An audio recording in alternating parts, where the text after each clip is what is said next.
We need help from the boss. That's what happened. We need help.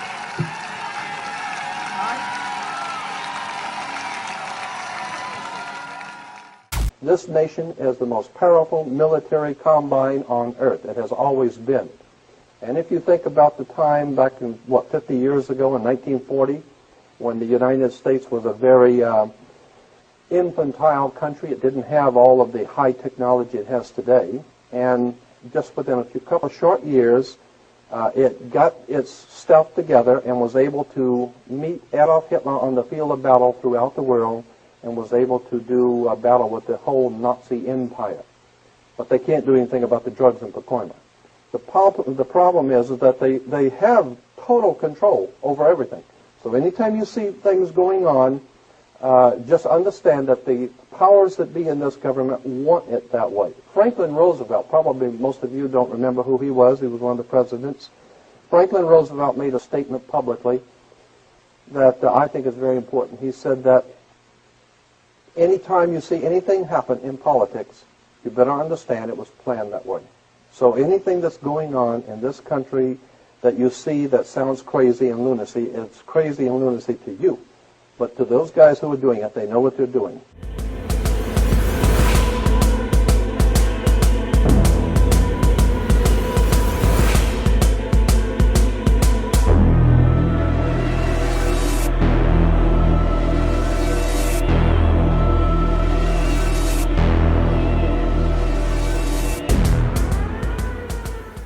Here's the Washington Monument from above, the square within the magic circle.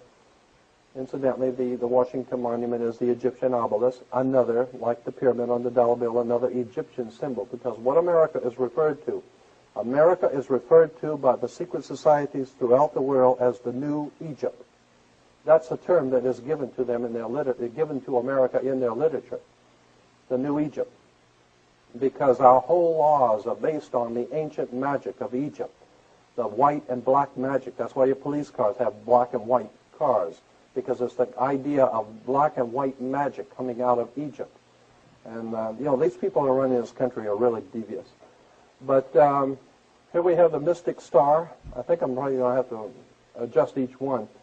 Here's the mystic star, to give you an example, is a 7-pointed star that's used in secret societies. You'll see it all over. 7-pointed star. Here's the Masonic Orders of Fraternity. Again, you'll see it. Golden Dawn, Enochian magic. Incidentally, as I said, this whole thing is going to be like a shotgun effect. I'm covering a lot of stuff. But the old symbol of John Wayne in the movies, remember in the old movies when the pilots were taking off on the aircraft carriers, you'd always see the military doing the thumbs up signal, when the planes were getting ready to take off, the thumbs up. Well, that thumbs up signal was developed for America by Aleister Crowley, one of the most master magicians the world's ever known. And he also developed for England, for Churchill, the victory sign, the V for victory. The V for victory is from the Jewish Masonic symbol for benediction and life. You'll see that in a few minutes too. But just to show you that symbols and emblems don't just happen. They're for a reason. They mean something. Again, we go back to the 7-pointed star. And California Highway Patrol, wait a minute, there it is. California Highway Patrol uses a 7-pointed star. It has to do with the Enochian magic. And it's a magical symbol. The 7, of course, is the same 7, but the reason why we have 7 days of the week. The synagogues have the 7-candle lampstand, the 7-rayed kingdom. Everything is done in 7. It's a very important number. Here's a double cross, which was Roman Freemasonry. The double cross, which is Eastern, what do you call it, the Russian Orthodox, the Greek and the Eastern Orthodox Church uses the double cross, and it's appropriate because that's exactly what we're talking about here, a double cross. Understand where that word came from. Double cross implies that you've been deceived or been cheated or something. It's a symbol that means something, and I'll show you how it is incorporated into politics. The double cross like here. And, of course, on Exxon you have the double cross. And I had a letter from the Exxon Corporation asking them if that was the double cross of Eastern Freemasonry, and they said yes. That's why we did it that way. So, I mean, they don't mind telling you if you are smart enough to figure it out. They'll tell you. You write them, and they'll be very honest with you. Here's interesting. This is probably familiar to you. The five-pointed inverted pentagram is generally, the inverted pentagram is regarded as something representing evil. The five-pointed pentagram, penta, of course, being 5. If you take the arms off of a pentagram, the star, and you have just the inside, you have what is called a pentagon. That's why the United States has a pentagon. The pentagon is a symbol. That's why, incidentally, Chrysler can use the pentagon symbol as a Chrysler symbol, because they're the ones that produced all of the half-tracks and tanks and everything else for the United States during the Second World War for the Pentagon. So they still use the symbol of the pentagon. But what's interesting is that this is an upside down with the point pointing down, the 2 pointing up, and this is a symbol, of course, as I said, representing the devil. And you see a lot of these killers and rapists and murderers, with the five-pointed pentagram. Here it is again, just showing you how it has its connotation with the pointing down being the devil. Here's the first synagogue in Los Angeles of the B'nai B'rith in 1873, and up here, what do you see, is the inverted pentagram. We're talking about this is the first synagogue in Los Angeles, and they're using an inverted pentagram, which everyone knows is associated from the earliest ages in the Middle Ages with devil worship, okay? Here's a seven-rayed kingdom of God, how the seven flames and the seven candles of light. Incidentally, the seven-candle lampstand in the synagogue, the seven candles represent the seven lights of the heavens, Mercury, Venus, Mars, Jupiter, Saturn, the sun, and the moon, the seven ancient gods of the ancient world. So when you see the seven candle, that's a very holy seven-candle lampstand. No, it just represents the seven little lights in the heavens. And each one of those lights represented a god. Each one of those gods represented a day. So therefore, we have 7 days of the week to honor the seven-candle lampstand of the seven ancient gods of the world. It's all very metaphysical. It's all very strange, and it's all very well put together. If you understand how it works. Here's the shell oil. To give you an idea, well, let me back it up. I moved too quick on that. Here's the Panorama Mall, has an emblem, a symbol, and I put the shell symbol next to it so you can see what we're talking about here in shell is the sun rising between two triangles. The sun rising between, that's a sunrise, it's not a shell. Just like the Toyota, you see the sun rising, and I wrote a letter to the Shell Oil Corporation, and I sent them pictures like this, and I had some extensive research material I sent with them and said, is this true? Is this not, in fact, a shell, but it is a sunrise, which is a symbol of a secret society in Europe, and it is used in this way? And they said, yes. They wrote back and said, yes, it is a secret society symbol. It's been used for the last 100 years. Prince Bernard of the Netherlands was a member of this secret society. And so when you drive by a shell, just remember, it's not a shell, it's a sunrise of a secret society, and I'll get into that, what it means later. And it's just to show you how emblems and symbols all around us, and we don't even know what they mean. Here's another one. The eight-pointed star is two squares superimposed on each other. Get it better. There's a square here, and then a square here, and it's called the double square of Freemasonry.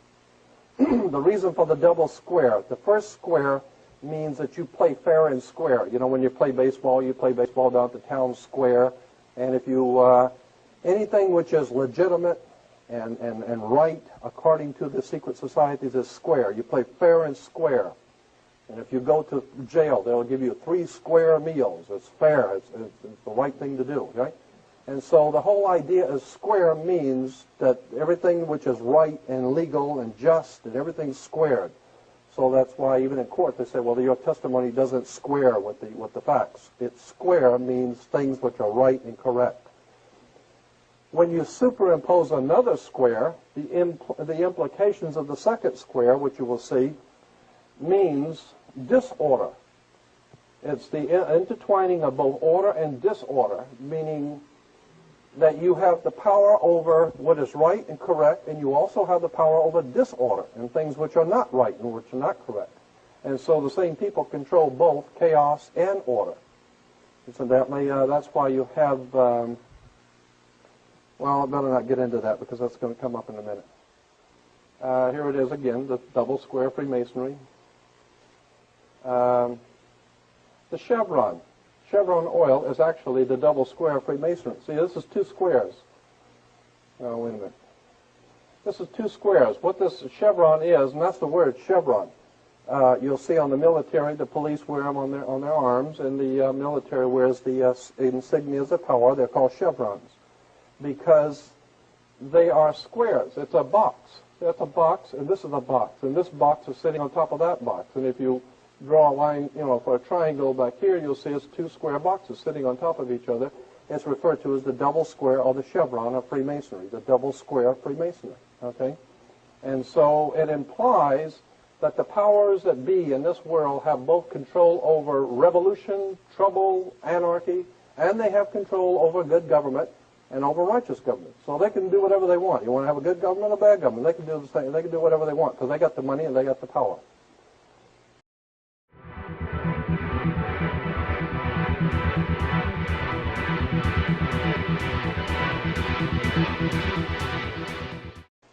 Here you got the Knights of Malta on Nazi soldiers with Adolf Hitler. That's because Adolf Hitler was connected with the Vatican. The Vatican signed concordance with Adolf Hitler. And that's why Mussolini and Adolf Hitler and the Pope, they were the enemies of Jewish Freemasonry in America. Here's another Knights of Malta 33rd degree Freemason with the Knights of Malta, okay? Here's the same one on Masters of the Universe, right? That's what they intend to be, is Masters of the Universe. I mean, hell, they own the Earth, now they're going for the universe, right? Now they want to go out to other stars, moon, own the whole universe, Masters of the Universe. Blonde hair, Aryan. Remember Hitler with the blonde hair, Aryan, Knights of Malta, Catholic Church, kill the Jews. Hey, it's all connected. Right? Okay? You get the Knights of Malta again. I'm drawing your attention to this strange configuration here because you'll see it again in the fire department. LA Fire Department has the Knights of Malta. Because the fire department, the police department, sheriff's department, mayor's department, and everybody else's department is all Masonic, the whole thing. We are in the hands of a very powerful secret society, and we call it law. Actually, it's nothing more than secret societies who have totally taken us over. And we just go along to get along because we're too ignorant and too frightened to death to do anything we did know. Yes? You have a red background. The Knights of Malta are a Gentile Roman Freemasonic order coming out of the old Roman Empire, which was the collective power of the old world of Europe, because Europe was dominated by Rome. And so the Knights of Malta is a symbol for a Masonic order coming out of the old world order of Europe, and it was called the Knights of Malta, and because it goes back to an old priesthood on the island of Malta. Malta was a symbol many, many, many years ago, over 2,000 years ago in the Roman Empire. Let me think of something that's comparable. There are certain places in our country that are hot spots for occultism. And in the Roman Empire, Malta, the island of Malta, was a place where you go there, and those people are really off the wall out there. They got strange stuff going on there, occults and all that kind of stuff. So Malta was always a symbol for occultism in the ancient world. And so the Romans had what they called the Knights of Malta, the knights who operate. Yes? No, the Illuminati, the Illuminati is a relatively new phenomena in Freemasonry. It came in 1776 with Adam Weishaupt.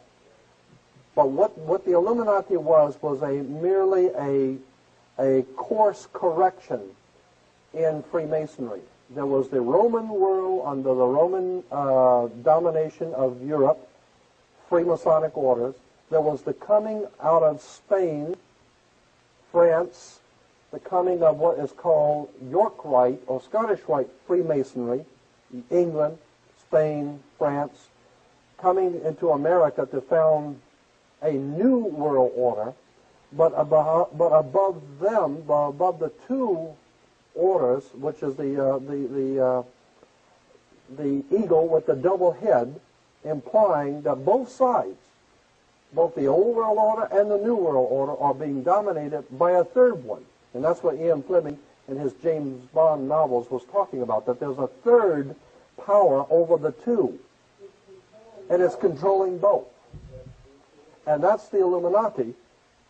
No, this is just showing the Knights of Malta symbol, which is Roman Freemasonry, but it shows how they don't mind using both sides, as long as you remember that America is a York Scottish Rite country.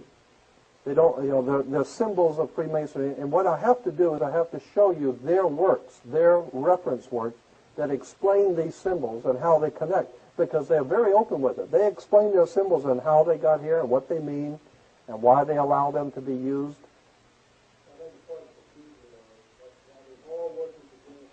Yes. No, they're all working together for the same goal. The same goal is to create chaos, to have Adolf Hitler fight the United States, have Russia fight America, have China fight. All of this stuff is being orchestrated from a higher Masonic order. Well, that's the thing that there's been a lot of conjecture on. There's been a lot of books written about that. Ian Fleming wrote his James Bond novels. He called it Spectre. Remember, somebody, the secret, petting the cat, and he's putting the West against the East all the time. And Ian Fleming, when he was interviewed on David Frost's show, they asked him, who is this Spectre, this third power group that's always getting the East and the West at war? And he said, England and America and the Western world are aware that there is a third power in the world that pits the two together. And that is operating, he said, out of Switzerland. That's what I think is why Switzerland is a neutral country, because that's where the big boys live. And you don't mess with, yes, the World Bank. As a matter of fact, in Switzerland, there's a large building in one of the cities of Switzerland, and I had a big color picture of it. I don't have it on slides now. There's a large building in a big downtown city in Switzerland, and it's a round, perfectly round building, enormous in size, look like maybe 2 or 3 blocks, round circle, and it's divided into equal three, into an equal triangle. And 1/3 is it says in the article, 1/3 of the building, and then when you fly over it, you can see it. It's like the peace symbol. That's why the peace symbol was the Y within the circle, okay? It was called in runic, in the old German runic, it was called the peace symbol. Anyway, the 1/3 of that building in Switzerland is the world headquarters for the United Nations. 1/3 of the other third is the World Bank, the International Monetary Fund, and the other third is the world headquarters for Freemasons, the Masonic World Congress. And here's a Sovereign Grand Commander's flag for World Freemasonry, okay? And on the supreme flag, which is, of course, they accepted all over the world. Incidentally, if you go into a court today, when you go into a court, if you see an American flag in any court, state or federal court, if it has a gold fringe around the flag, do you know what that means? There's a very good reason why certain flags have a gold fringe. In other courts, the flag does not have a gold fringe. According to international maritime admiralty law, when a government is at war, it must fly its flag with a gold fringe to show sovereignty in a point of war, in a time of war. It's called martial law. In a time of war, flags have gold trim, which means before we were this country and we were happy. We're at war. You see that gold? That means sovereignty. We are at war. Gold fringe means martial law. So when you go into a courtroom to pay your fines or a ticket or anything, and you see the American flag with gold fringe, that means this is a military court. This is martial law. And they have the right to beat your brains out with a stick if they want to. This is not a civil court. It is martial law court under military control. And the judges know that. And most people don't understand that. But anyway, on this world symbol for Freemasonry flag, you'll see the snake biting its tail. That has to do with something occult. But the words, ordo ab tail, you'll see it, ordo ab tail. You'll see it in Masonic literature, the double-headed eagle. Incidentally, you probably have seen the double-headed eagle many times. The double-headed eagle in Freemasonry means the Masonic order is symbolized by the eagle. Incidentally, we have an eagle as our symbol in America. But the double-headed eagle means that it is a Masonic order that has jurisdiction, like the eagle of America has jurisdiction over us. The double-headed eagle implies, according to Masonic literature and all their reference works, implies that the Masonic order has jurisdiction over the Eastern world and over the Western world, over the East and West. So in Russia and China and all those bad, evil people over there, as opposed to Western Europe and America and England and the West, it's still the same game. Ordo ab chaos, in Latin, order out of chaos. So what we're talking about here is these people are causing, financing, organizing, and directing chaos. And for what purpose? To bring about a new order. They keep you frightened, keep you scared, keep you broke, and keep you on your toes. And while they're keeping this chaos going, they are instituting a new order, and you didn't even know it. In other words, it was bad enough as it was. Now it's really going to get bad. So, order of chaos again. You see it everywhere. Incidentally, you'll always, when you see Masonic orders, you drive by and you see in front of Masonic lodges, you'll always see the double-headed eagle perched on a sword, always on a sword. Because they said real power comes from the sword. And that's the way you create chaos, is with the sword, with violence. And out of that violence, ordo ab chaos, order out of chaos. That's why they had television shows, comedy shows a few years ago on television. One was Get Smart. While they tell you, anytime somebody's trying to get smart means that you're implying you're an idiot. Get smart, wake up. Get smart. What were the two sides in Get Smart? One was chaos, and the other was control. Right? Get smart, wake up. This is what's going on here. It's a scam. So when you see that everything, all this rioting and all this killing, and the gangs killing, that's all being planned.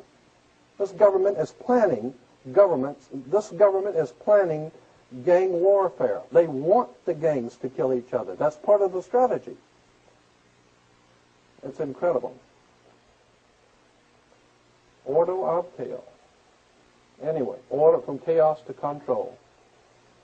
Here's something, if you think about the logic behind these rules and behind these new laws we have, it's absolutely insanity. A criminal goes out, he kills somebody, what do? They take the gun away from the criminal and they let the criminal go free. Then they say that there's just a proliferation of crime. We can't do anything about this crime that's out of control, the drug trafficking and all the killings going on and the gangs killing each other. But the point is that if you don't pay your income tax, or if you do something that's against the government in the system of things, if you get out of line, they will find you. The IRS will find you if you don't pay your income tax. You can go into the Amazon jungles, and they will come down there looking for you. And if they have to spend $7 million, they're going to find you, and they're going to bring you back here and make an example out of you. So if they have the power, this is the most powerful military nation on the face of the earth, ever devised by men.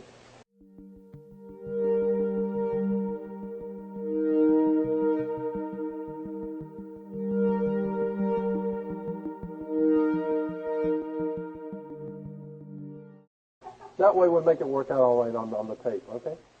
So, all right, let's get past this one thing, and then we'll take a break. Masonic orders of fraternity. This is taken from a Masonic document. The direct descent of the essential program of the esoteric schools was entrusted to groups already well conditioned for the work. The guilds, trade unions, similar protective and benevolent societies have been internally strengthened by the introduction of a new learning.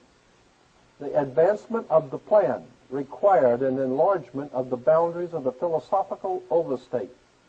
A world fraternity was needed, sustained by a deep and broad program of education according to the method.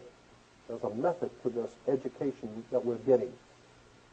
Such a fraternity could not immediately include all men, but could unite the activities of certain kinds of men, regardless of their racial or religious beliefs or the nations in which they dwelt. Here's the point. These were the men of towardness, those sons of tomorrow whose symbol was the blazing sun rising over the mountains of the east. Remember, shell, oil, okay?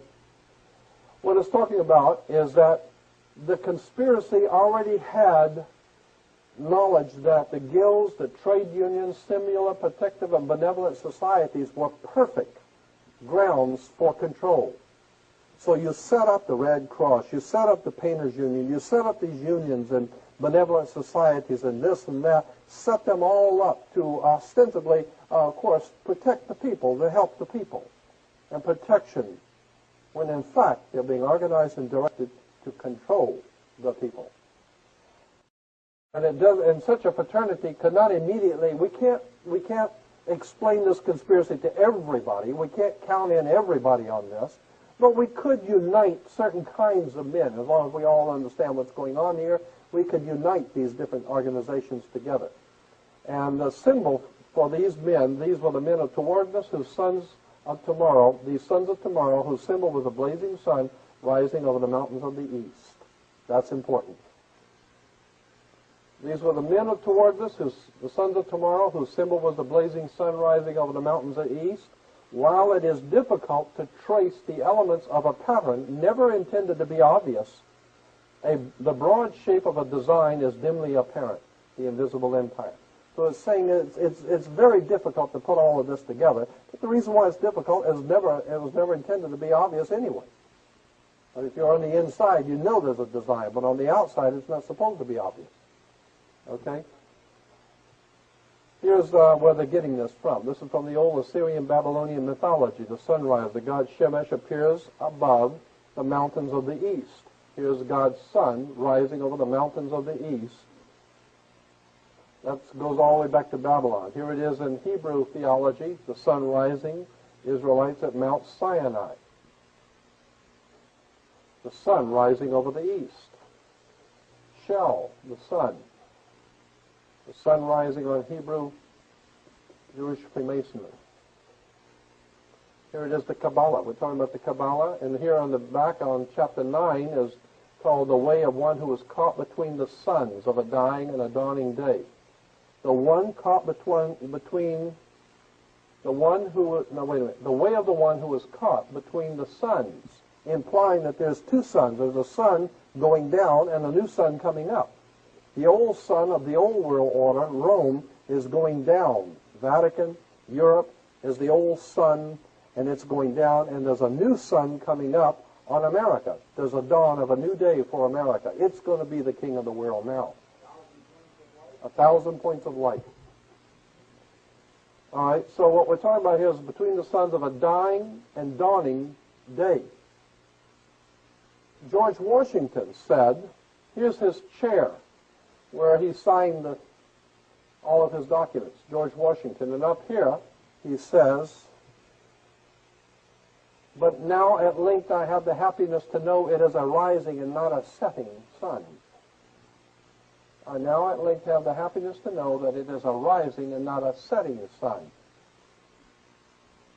So Washington understood. This is a priceless relic of the Constitutional Convention, the rising sun chair of George Washington. Huh? Yeah, with the Fijian cap, yeah. As a matter of fact, yeah, let me go back on that. The Phrygian cap. That's the old cap of the Phrygians. And the reason why, I mean, I could get into this too. I'm not going to right now, but there's a reason why. We'll get into that another time. That's very interesting too, the Phrygian cap. Here's a book by James Billington, Fire in the Minds of Men. It traces the course of the revolutionary faith from its earliest origins in occult Freemasonry to the allegedly scientific Marxism of today. So when you hear things about scientific Marxism, communism, the Soviet Union, and all of that, what we're talking about, scientific Marxism, is actually had its earliest origins in occult Freemasonry.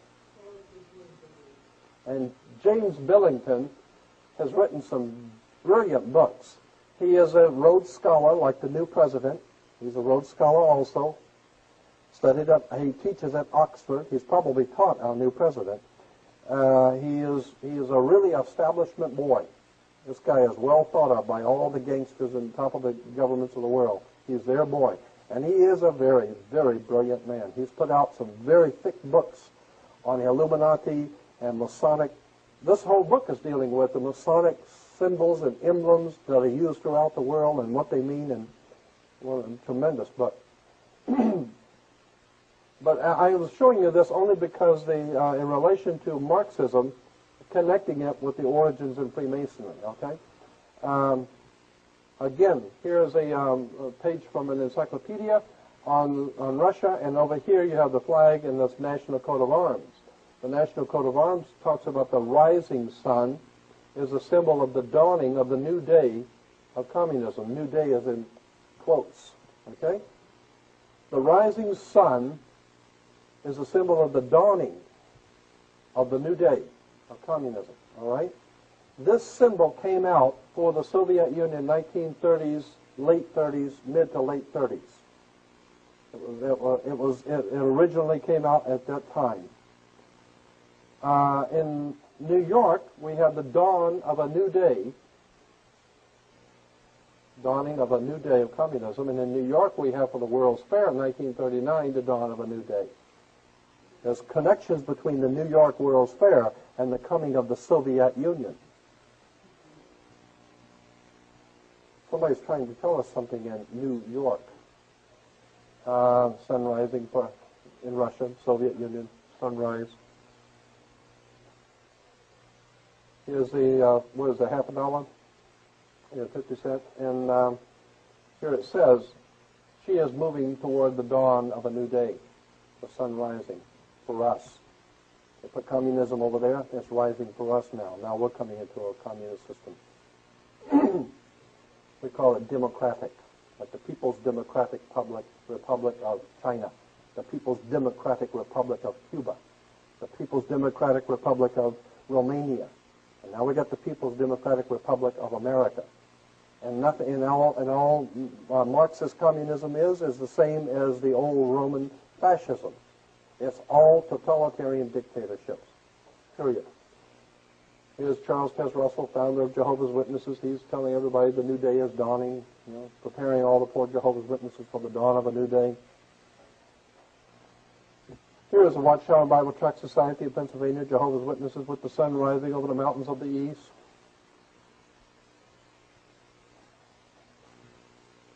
There's a Christian distributor for Christian materials called the New Day, sun rising over the mountains of the east.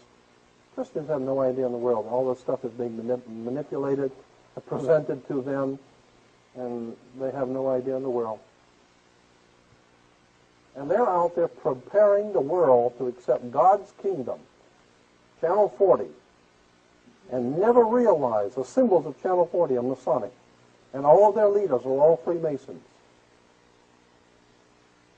It's too bad, but it goes back to, you know, pride precedes the fall. When it is you think you have the whole truth and you're in tight with the Lord, that's when you've been had. Richard Nixon struck a coin for himself and called it the New Day for America, the New Dawn for Peace. And that's what he did. Here's Liberia. The flag with the symbol for the rising sun on the flag, just to show you how it's used throughout the world. The sun which heralds a new day. Romania, their symbol is the sun, like the shell, the sun rising over the mountains of the east. The rising sun expresses the promise of a new day. Here's Mongolia. The horseman on horseback with the sun rising over the mountains stands for the nation's advance toward communism. Malawi with the red sun. Malawi added the sun to symbolize the dawning of a new day for Africa, and it was. They killed a lot of people over there. And Afghanistan, there was a new dawn for Afghanistan. They broke that up and killed a lot of people. And here's on rings, high school rings, college rings, a new dawning, sun coming up. Here's the sun coming up on college rings and high school rings. There it is. Behold a new dawn, the sun coming up on the mountains of the east. I mean, hey, they control education, religion, politics, the police department, fire department, and Sears. I mean, let's face it, they own and control the world you live in. It's the only game in town. You know, behold a new dawn. Here's where these laymen have no idea in the world what that means.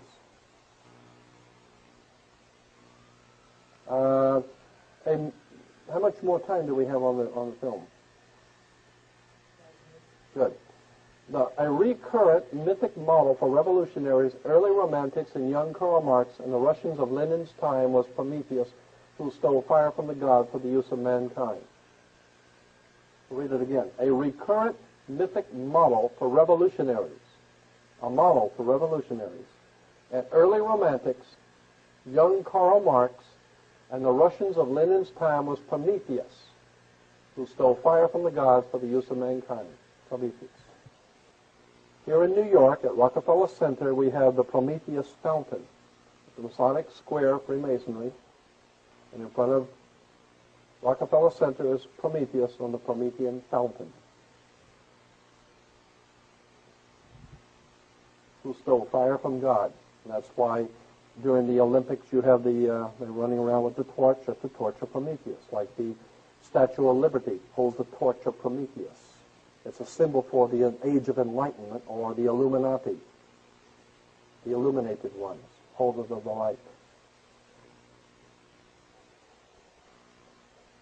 Well, wait a minute. Yeah, I'm just going to, this is the end of it right here. The United Nations, I was saying today to one of you today that the post office, our postal service used to have on our post boxes on the street were red, white, and blue. Today they're just simply blue. They're just simply blue. Because blue is a symbol for Israel. It's the symbol, it's the national color of Israel, which is incidentally the same national color for, the international color for the United Nations. This color blue. This particular shade of blue has since become known as UN blue. This is UN blue. It comes from the old Grand Lodge of Freemasonry, the Grand Lodge blue. That's why they call it blue degree Freemasonry. The first 3 degrees of Freemasonry is called the blue degrees. That's why the United Nations is blue. Yeah, that's why when you go to college, you get a degree. Because that's the way you move in Freemasonry is by degrees. The 33rd degree, the 32nd degree, the 3rd degree. You go to college and get a degree because these people will teach you what you're supposed to know, not what you're not supposed to know. You're not supposed to think like this. They teach you what you're supposed to know. They teach you how to earn a living, not how to live. They teach you how to think, not to think, but how to think. And so that's why when you come out of college, they call you an alumni, because you're an illumini. You are illuminated. You've been enlightened by the powers that be. As long as you stay square and play on the square, you're going to do all right. As long as you don't go thinking too much. Is the end of the first section.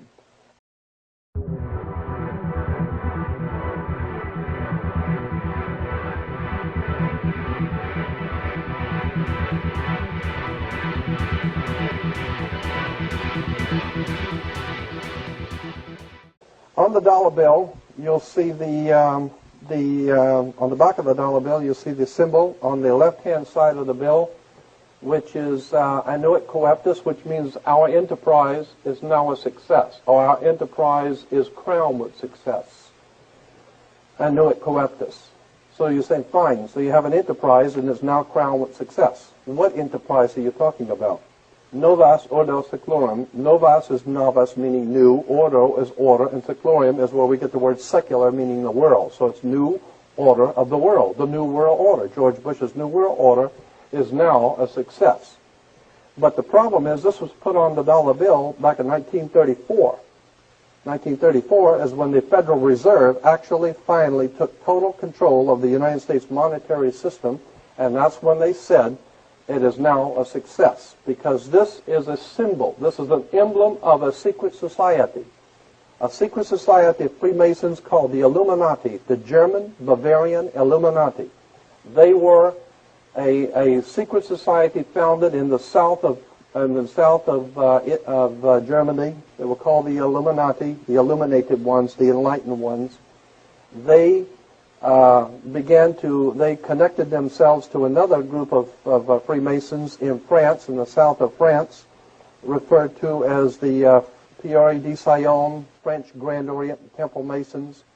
And so this symbol today, while it's on the back of a $1 bill, it is also incidentally on a document in the British Museum and in the Louvre Museum. Both have some of the original writings of that sect of Freemasons in Germany that are today on display. And on one of the documents, it has that exact symbol, annuit coeptus, novus ordo seclorum, and that was in 1774 that the Bavarian Illuminati drew up their plans for what they were going to do in America and how they were going to do it. And that's not a new. That's not just from 1934. That goes all the way back to 1774, 1775. It's a symbol of a secret society. The triangle at the top with the light emanating from around it is Horus, the god of the ancient Egyptians. Of course, this is an Egyptian pyramid. You don't find pyramids in America. You find them in Egypt. And that pyramid is the symbol of the eye, was in the Egyptian religion Horus, which was the newborn sun. Every morning when the sun came up, his name was Horus. That was the solar divinity in Egypt. Horus was God's son, the light of the world, who is risen. He is our risen Savior, our risen. And so Horus was referred to as God's son, and that's why the light is emanating from around, because it's the sun. The sun is a round eyeball of God.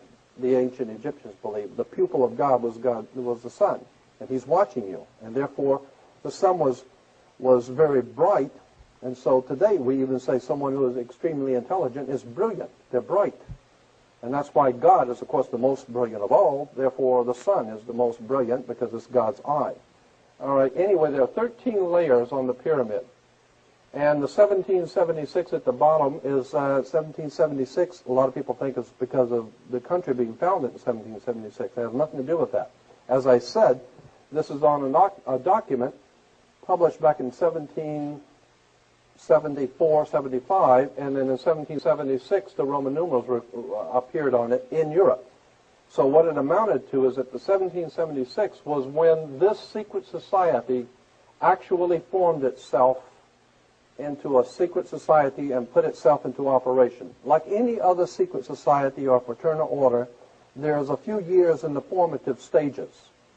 And then there's a time when they actually get a charter and come together and actually become an actual organization.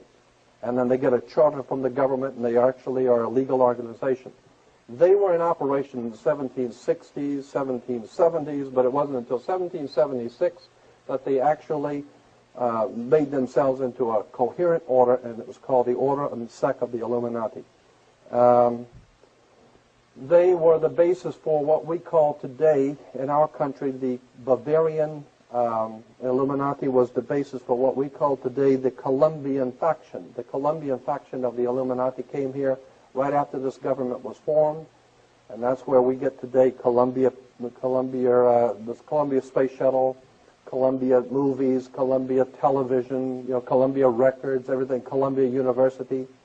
As a matter of fact, Columbia TV, Columbia Broadcasting System, CBS. What is the symbol for CBS? It's the all-seeing eye of CBS. It's the Columbian faction of a secret society that calls themselves the Columbians, and that's why our government is in the District of Columbia, because these guys own our government. They print our money, and they own not only the government, but they own you. You are their property. As a matter of fact, when you're born, your birth certificate, on the bottom of the birth certificate, it says the Department of Commerce. It is a property of the Department of Commerce because you are nothing more than a piece of commercial material. That's why if you're out of work, you don't go to the unemployment office, you go to the office for, what is it called, human resources, because you're just a human resource. So, in other words, these guys print the money, they run the country, and they own you, and they own everything around it. And so they make the laws, and that's why they can decide who can kill who, and who can get away with who, and who can get away with whatever, because they make the laws and they decide, all right? The new order of the world, our enterprise is now a success. As I said to you before, there are 13 layers in this pyramid. There are 13 letters in Enocoeptus.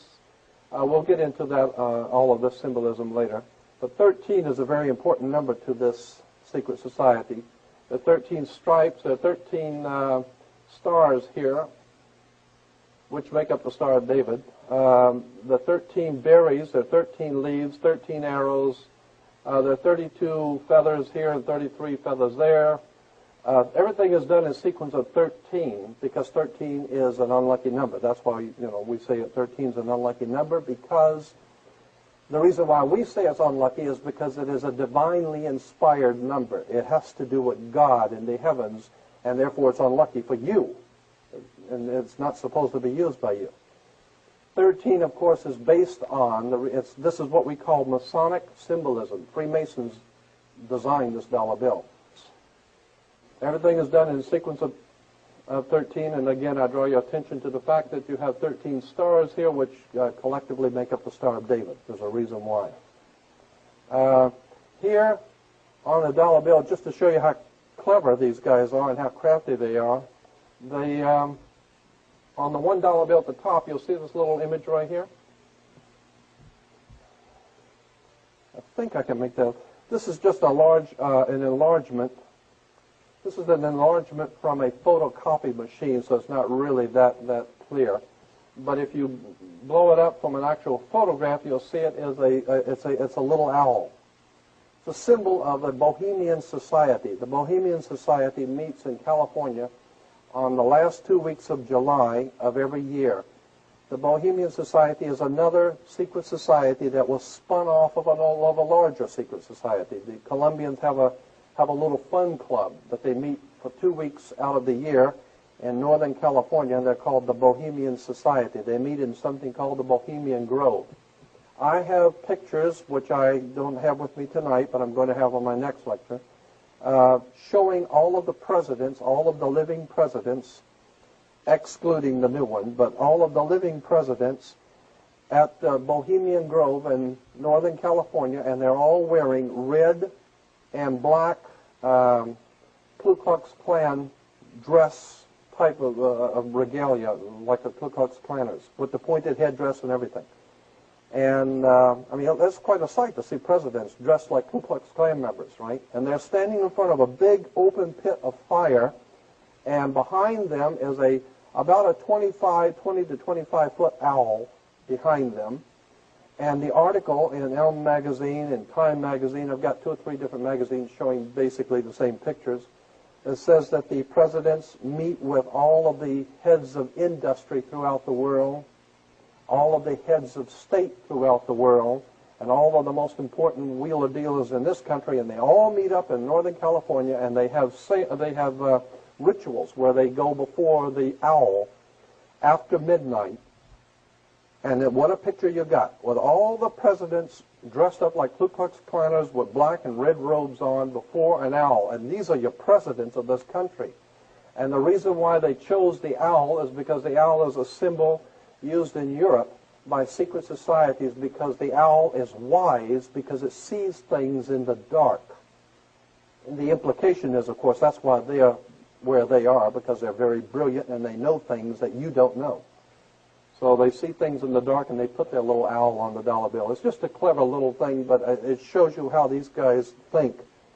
We get into Masonic symbolism.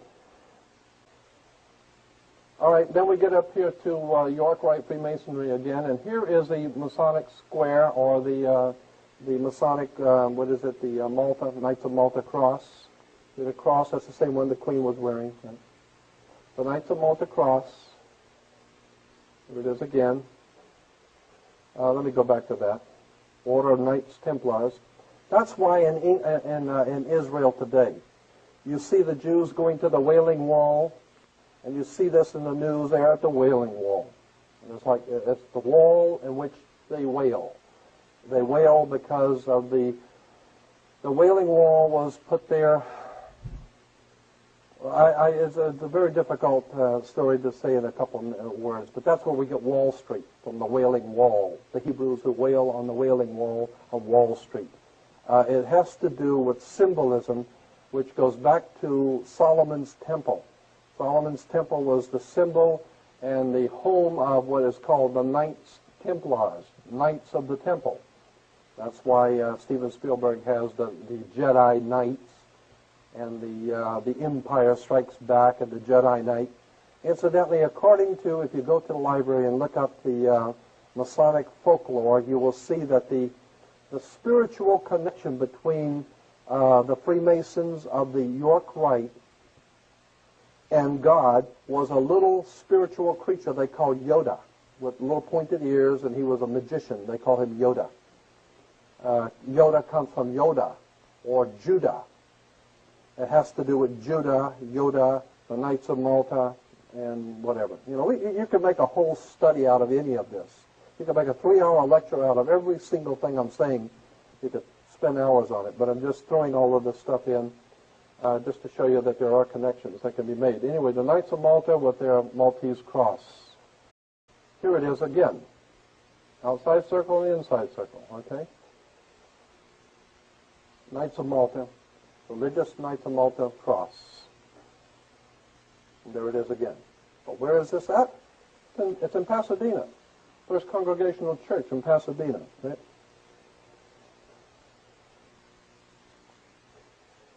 It's on churches right here in Pasadena. The Knights of Malta, Religious Knights of Malta symbol. So, oh, and something else you might be interested to know. On all churches, you'll find pointed arches on the doors. You go into the church with a pointed arch, and the windows are pointed arches. The pointed arches symbolize the female.